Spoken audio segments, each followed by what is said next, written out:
আমি কখনো ভাবি নাই এই ছেলে তার বাবার মতো হবে, কখনো ভাবি নাই। ওর 4 বছর বয়সে সংসার ভালো লাগে না বলে ওর বাবা আমাদের ফেলে রেখে চলে গেল। তারপর আমি একা একা ছেলেটাকে মানুষ করেছি, কখনো ওর বাপের কোনো ছায়া পড়তে দেয়নি। অথচ আমার ছেলে একই কাজ করে হলুদের দিন একটা মেয়েকে ফেলে রেখে পালিয়ে গেল। প্রীতির বাবার ফোন, কি উত্তর দেব?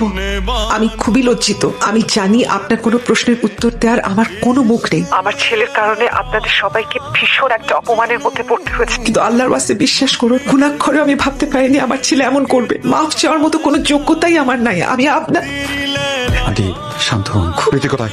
প্রীতি ঘরে দরজা লাগিয়ে বসে আছে। প্রীতি দরজা খোল, প্রীতি। একে আমাকে দেখতে দাও। প্রীতি দরজা খোল, মা দরজা খোল। ভাঙো না, চুপ কর মা। আন্টি আপনারা কোথায় যাচ্ছেন?